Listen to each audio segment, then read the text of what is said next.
Bonjour tout le monde et merci d'écouter ce cinquième podcast enregistré dans les bureaux de Bluebears IT, l'ESN lyonnaise qui challenge votre SI.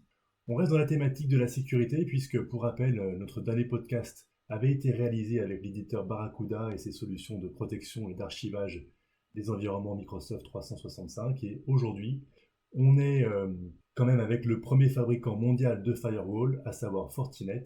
Et c'est toi, Christophe, cyber-évangéliste pour Fortinet, qui va répondre à mes questions sur le thème très d'actualité de la protection des environnements cloud. Bonjour Christophe. Bonjour Eric. Je te remercie vivement d'avoir accepté de prendre ensemble ce quart d'heure pour partager ton expertise et forcément celle de Fortinet sur la manière de protéger les différents types de cloud hybride, public et privé, et forcément d'évoquer aussi les niveaux de responsabilité en termes de sécurité selon la nature du cloud, IaaS, PaaS et SaaS. On finira ensuite ensemble sur une ouverture concernant le monde industriel et la protection des machines désormais connectées. Et avant de rentrer dans le vif du sujet, est-ce que tu peux déjà, toi, te présenter ton rôle et nous décrire l'organisation de Fortinet? Oui, tout à fait, avec plaisir. Tout d'abord, Fortinet, on est un des leaders de fournisseurs de solutions de sécurité dans le monde. Moi, je suis effectivement cybersécurité évangéliste. En fait, j'ai plusieurs rôles derrière cette casquette, mais principalement, ce sont des rôles de conseil auprès des RSSI et des responsables informatiques des grandes entreprises. C'est également beaucoup d'échanges avec eux, l'objectif étant de pouvoir influencer les roadmaps et la stratégie, la vision solution de Fortinet en fonction des challenges des contraintes de nos clients. Et principalement, on va dire, la mission de Fortinet, c'est de permettre de faire une transformation numérique en confiance, de pouvoir faire d'utiliser en fait les outils numériques en toute confiance. Donc derrière ça, c'est effectivement toutes les solutions de sécurité qui vont permettre d'assurer cette confiance de bout en bout. Et on pourra revenir dessus. On va débuter avec une première question sur la partie cloud hybride. Un des modèles les plus répandus aujourd'hui, quelles sont selon toi les problématiques liées à sa sécurité? Alors effectivement, la première problématique, c'est celle de l'utilisation d'infrastructures publiques, hein. On utilise de la ressource de traitement, du stockage, de la communication dans des infrastructures qui sont ouvertes, alors avec plein d'avantages derrière tout ça, notamment en termes d'agilité, de facilité de déploiement, d'automatisation. Mais ça veut dire que ça implique forcément de sécuriser les données à la fois dans ces infrastructures, hein, dans le cloud, mais également en transit, puisque le propre du cloud, c'est justement ce côté agile, ce côté de pouvoir déplacer les données en fonction des besoins.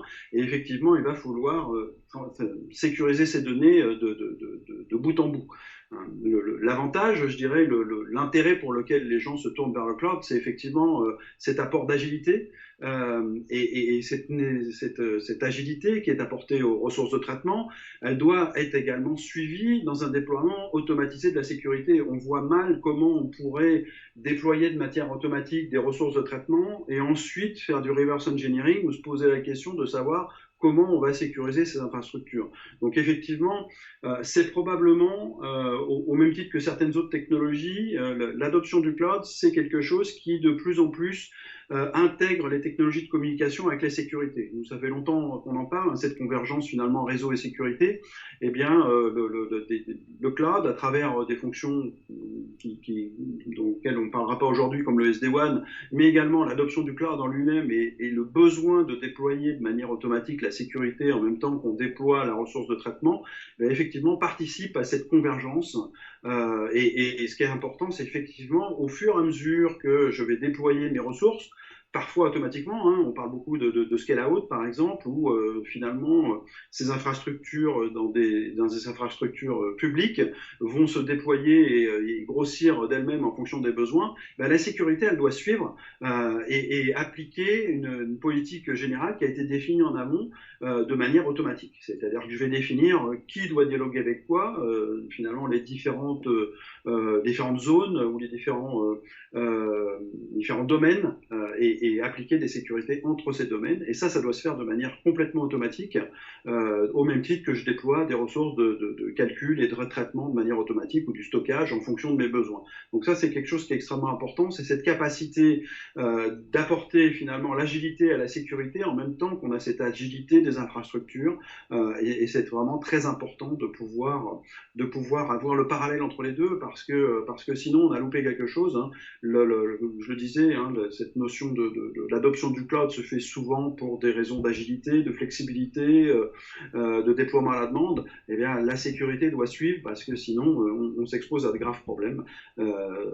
Les données ne seront pas sécurisées. Et alors cette sécurité, elle doit se déployer effectivement dans le cloud lui-même. Hein. On doit protéger les données qui sont hébergées, qui sont traitées dans le cloud, mais également en transit, parce que ces données vont pas rester complètement bloquées dans ce cloud, mais vont se déplacer, ne serait-ce que parce que les applications vont y accéder, et du coup, on va protéger les données dans le cloud, mais également lorsqu'elles sont en transit, pour pouvoir assurer cette sécurité de bout en bout. Très concrètement, comment va fonctionner la protection d'un cloud public? Alors, il y a plusieurs aspects dans ce contexte, mais ce qui est certain, c'est que la protection des données dans le cloud, elle participe finalement à cette approche dont on parle beaucoup actuellement, qui est cette notion de zéro trust. Aujourd'hui, aucun élément du système d'information ne peut être considéré comme étant de confiance par défaut. Tout élément du système d'information peut être compromis, et donc il va falloir protéger les données qui sont dans le cloud, à la fois dans le cloud lui-même, mais également quand elles sont effectivement en transit, et également valider l'identité de la personne qui accède. Hein. C'est toute la chaîne qui doit être protégée. Alors concrètement, ça revient à quoi? Ça revient à déployer de manière automatique des modules de sécurité. Alors assez souvent, quand on est dans des clouds, sont des machines virtuelles, hein, ça peut être des agents dans certains autres contextes, mais qu'on va déployer de manière automatique au sein de l'architecture cloud, et d'y intégrer de manière automatique les règles de sécurité qui sont relatives à la politique globale qu'on aura définie avant, qui intègre à la fois qui accède à l'application, quelle application peut accéder et comment, enfin tous ces aspects-là. Également les dialogues inter-applications, hein. Est-ce que telle application a le droit de dialoguer avec la base de données ou pas, enfin tous ces aspects-là. Donc tout ça, c'est des choses qui sont connues avant, hein, qu'on va pouvoir définir au sein finalement d'un modèle de sécurité, d'une stratégie de sécurité, et ensuite on va déployer finalement les moyens techniques de porter cette sécurité, hein, qui sont la plupart du temps des machines virtuelles. Donc on va déployer automatiquement ces machines virtuelles en fonction de l'évolution même de l'infrastructure, puisque c'est le propre de cette architecture cloud, c'est d'évoluer pour se conformer aux besoins et aux challenges de l'entreprise, et donc à la fois déployer les agents, hein, les machines virtuelles, mais également déployer les règles de sécurité en conformité avec la politique globale qu'on aura définie avant. Et c'est tous ces aspects-là qui va permettre justement de répondre à cette problématique de finalement déploiement automatique de la sécurité, parce que il faut le cloud, ça va vite, hein, le cloud c'est agile, les ressources de compute se déploient en fonction des besoins, en fonction des contraintes applicatives. Et bien la sécurité doit se déployer de la même manière, mais tout en étant maîtrisée. C'est-à-dire il suffit pas de déployer des firewalls sous forme de machines virtuelles ou des web application firewall ou d'autres types de solutions technologiques juste pour le plaisir de les déployer. Il faut que derrière on puisse y apporter les stratégies de sécurité telles qu'on les a définies au départ, en conformité avec la stratégie de l'entreprise, éventuellement des contraintes de régulation en fonction des domaines dans lesquels l'entreprise se trouve, de manière à avoir finalement cette sécurité automatisée qui va concerner à la fois les moyens techniques de déployer la sécurité, hein, les machines virtuelles qui vont porter ces fonctions-là, mais également les règles de sécurité, les stratégies de sécurité, la posture de cyberdéfense qui va être intégrée à ces modules pour pouvoir justement appliquer de bout en bout une sécurité. Tu l'as dit à un moment, l'objectif principal d'une bascule de son infrastructure vers du cloud est de bénéficier de cette souplesse. Comment est-ce qu'on peut déployer une sécurité avec autant d'agilité que celle de la consommation du cloud? Alors effectivement, hein, l'usage des ressources dans le cloud se fait généralement de manière automatique, hein, à minima le démarrage et le déploiement à la demande, hein, on est vraiment dans le déploiement à la demande en fonction des besoins. La sécurité, elle doit se déployer exactement de la même manière. Alors ça passe d'abord obligatoirement par la capacité de voir l'ensemble du système d'information, y compris les composantes qui sont déployées sur des infrastructures externes, puisque finalement d'un point de vue cybersécurité, elles ne sont pas externes, elles font partie de mon système d'information, c'est une extension du système d'information, enfin, c'est le système d'information lui-même, même si c'est dans des infrastructures qui ne m'appartiennent pas en propre, et donc je vais devoir avoir cette visibilité bout en bout. Ça paraît une évidence, hein, on en parle souvent, mais il n'est possible de protéger que ce qui est connu, que ce qui est visible, que ce qu'on sait avoir, ce qu'on sait utiliser. Donc ça, c'est cette première chose, c'est cette capacité d'avoir la vision de l'ensemble du système d'information. Et puis derrière, bah, c'est le corollaire finalement à ça, hein, l'autre aspect qui est la capacité d'automatiser, d'orchestrer la sécurité sur cet ensemble du système d'information étendu au fur et à mesure de son déploiement. Donc typiquement, c'est les machines virtuelles dont je parlais tout à l'heure. Au fur et à mesure que je déploie de la ressource de traitement d'information, de stockage, de communication au sein de cloud public, par exemple, et ben, je déploie en même temps des agents de sécurité avec les règles qui sont associées de manière automatique.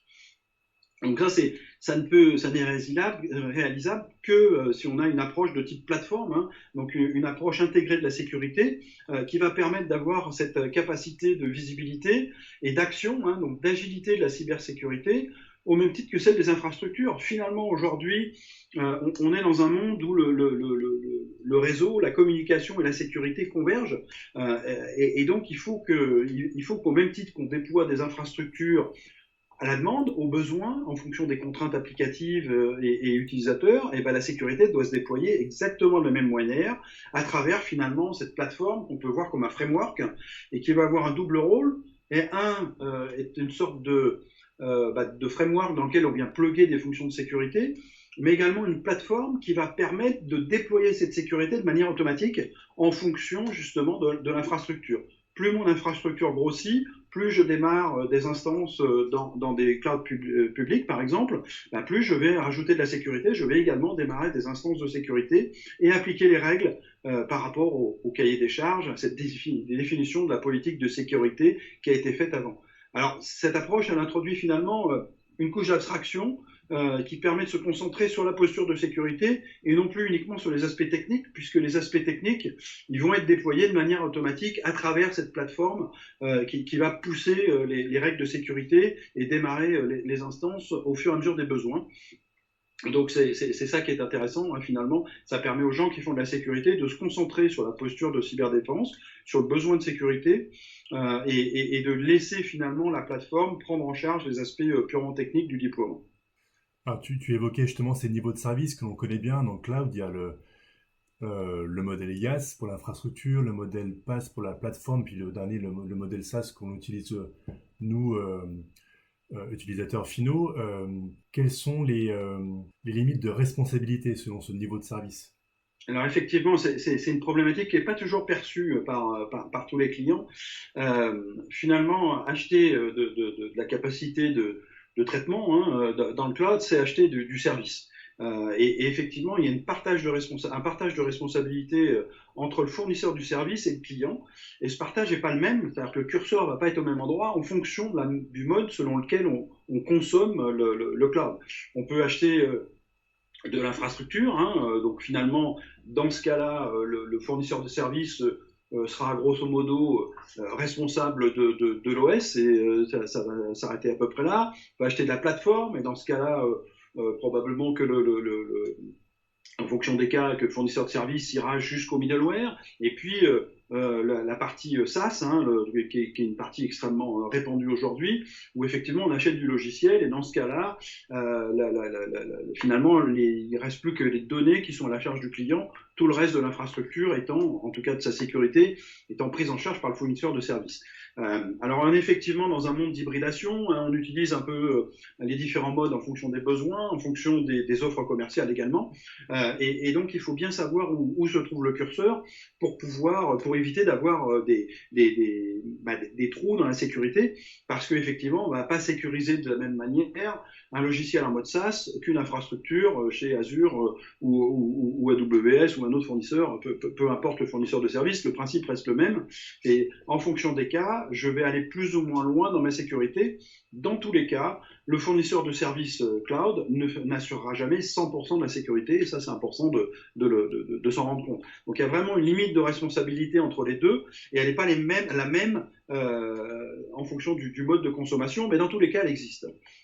Hmm. Donc le risque, c'est que cette limite ne soit pas correctement appréhendée, pas correctement perçue par le client, et du coup qu'il y ait des zones d'ombre. Et malheureusement, on sait que ces zones d'ombre, elles sont plus que probablement exploitées par les cybercriminels qui sont à l'affût de ces portes d'entrée dans le système d'information.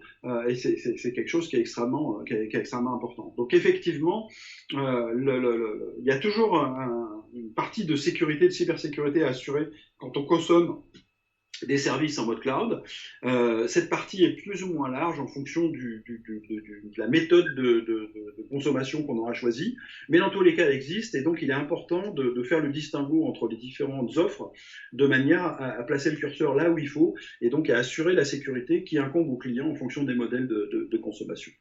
En dernière question, j'aimerais ouvrir un petit peu notre échange sur le volet industriel. On a, nous, chez Bluebears, énormément de clients dans l'industrie dont les machines deviennent de plus en plus connectées et qui deviennent donc du coup, par conséquent, une porte d'entrée vers le système d'information.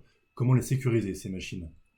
Alors effectivement, les problèmes de sécurité cloud sont très ancrés dans l'actualité, mais ce ne sont pas les seuls aspects en forte évolution, hein. Le domaine effectivement qui est relatif à la sécurité du monde doté, hein, de cette operational technology, comme on dit, c'est ce qu'on appelait il y a quelque temps l'informatique industrielle.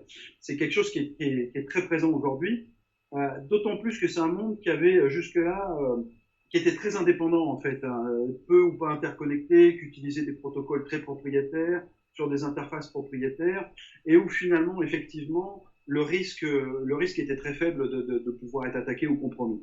Aujourd'hui, c'est malheureusement plus du tout le cas, hein. Ces infrastructures, bah, elles sont sur des protocoles standards, hein, elles fonctionnent sur de l'Ethernet, sur de l'IP, souvent avec des protocoles qui sont réencapsulés là-dedans, mais donc des choses qui sont très standards, très ouvertes, et en plus ils sont interconnectés au système d'information classique, on va dire, hein, de l'entreprise, ne serait-ce que pour assurer la gestion de production, pour assurer les mécanismes d'approvisionnement en flux tendu, la facturation, enfin tous ces aspects-là. Et donc effectivement, ça constitue un facteur d'insécurité important, puisque d'un côté, il constitue un peu, on va dire, le maillon faible hein, du système d'information, parce que géré par des gens qui sont moins sensibilisés aux problématiques de cybersécurité, parce que c'est des gens et des environnements qui étaient protégés dans le passé parce que indépendants et non interconnectés. Et du coup, ils constituent la porte d'entrée. Alors souvent, c'est pas l'objectif des cybercriminels n'est pas d'aller attaquer un système industriel en tant que tel, puisque ça apporte peu d'intérêt, mais ça va être la porte d'entrée pour ensuite rebondir et aller sur le système d'information classique, on va dire, là où se trouvent des informations qui les intéressent, car monnayables facilement. Il y a également, c'est un secteur où il y a une très forte consommation d'objets connectés. Et ces objets connectés, malheureusement, on le sait, hein, sont souvent assez peu sécurisés de base. D'une part parce que un des critères de fabrication et de conception, c'est de faire des objets qui soient peu coûteux, qu'on puisse réaliser en grand nombre. Et du coup, la sécurité est souvent absente de la conception. Et ne serait-ce que du fait de leur nombre, eh bien, ça constitue une porte d'entrée privilégiée. Et les cybercriminels aujourd'hui visent ce type d'équipement parce qu'ils sont effectivement assez mal protégés, parfois assez mal vus ou assez mal connus hein, de l'informatique générale. Il y a une part également non négligeable de ce qu'on appelle le shadow IT dans ces domaines-là, hein, puisque quand on fait l'acquisition d'un outil de production, parfois on a des outils de traitement intégrés, hein, des ordinateurs, des PC, des choses comme ça qui sont intégrés sans vraiment que ça soit mis en avant et sans que ça soit réellement géré par les services informatiques de l'entreprise, puisque en fait on est sur quelque chose, une sorte de boîte noire, et effectivement ça pose un problème important. Merci beaucoup. C'est hyper intéressant dans cette partie industrielle. Et en synthèse, tu me diras si je me trompe, on a le sentiment qu'on est dans un monde vraiment d'hybridation, plusieurs niveaux de service cloud en fonction un peu des applications qu'on met en œuvre. Et ça donne le sentiment que l'on peut se sortir de ces menaces que par une vue globale et transverse. C'est un petit peu la synthèse de tout ce que tu nous as dit, quoi. Absolument, c'est tout à fait le cas, hein. Pendant longtemps, la sécurité était une affaire de technologie et de spécialistes, où on avait plutôt des approches en silo. Aujourd'hui, le niveau de complexité des systèmes d'information est tel, le fait qu'on a beaucoup de mal à définir finalement des limites de système d'information, puisque les limites, elles sont assez floues, font que qui est primordial pour les gens qui assurent la sécurité, justement, c'est d'avoir cette visibilité et cette capacité d'intervention de bout en bout, c'est-à-dire la transversalité de la cybersécurité, elle doit être gérée en tant que telle. Hein. La sécurité, finalement, c'est pas ni une affaire de spécialiste, ni une affaire d'un service particulier, c'est vraiment l'affaire de tous finalement. Et donc, pour pouvoir assurer un bon niveau de cybersécurité, c'est effectivement cette capacité d'avoir à la fois la visibilité globale du système d'information et de sa sécurité, la capacité de déployer de manière automatique la sécurité de bout en bout, et également d'intervenir sur la sécurité et de pouvoir réagir automatiquement, ou en tout cas manière la plus orchestrée possible sur l'ensemble des fonctions de sécurité et sur l'ensemble du système d'information. C'est aussi un corollaire à cette notion d'approche zéro trust. Hein, aujourd'hui, on sait que le système d'information ne pourra, enfin, en tout cas que aucune partie ne sera jamais vulnérable, malheureusement, et donc il faut avoir cette capacité à la fois de visibilité et d'intervention globale. C'est ce que proposent les plateformes hein, dans leur approche transverse justement. Et effectivement, c'est aussi une des conséquences de cette notion d'hybridation du système d'information. Pendant un temps, on a cru que l'adoption de cloud se ferait de manière assez monolithique, hein, où les entreprises allaient choisir un service provider et puis rester dans un environnement finalement assez fermé. Aujourd'hui, on se rend compte que c'est complètement faux. Il y a des choses qui restent en interne, donc les entreprises conservent une partie des applications en legacy, on va dire, hein, dans des data centers qui leur appartiennent en propre, mais il y a également beaucoup d'applications qui sont déployées dans des modes très différents, sous forme d'infrastructures en mode service, de plateformes, de logiciels hein, en mode service, et tout ça cohabite et participe à l'augmentation de la complexité du système d'information et à sa protection. Et donc cette vue transverse et cette capacité d'intervention transverse est extrêmement importante au niveau de la sécurité globale. Hyper intéressant. Merci beaucoup vraiment Christophe. Ce sera le mot de la fin de ce podcast avec toi. Pour tous ceux qui viennent nous écouter, sachez que Christophe et moi-même sommes à votre disposition. Vous pouvez nous contacter via LinkedIn, via nos profils, pour nous poser davantage de questions sur cette thématique. Merci beaucoup Christophe. Merci. Je te dis à une prochaine fois pour une autre thématique ensemble. Et à très bientôt. Merci. Merci beaucoup. Au revoir. Au revoir.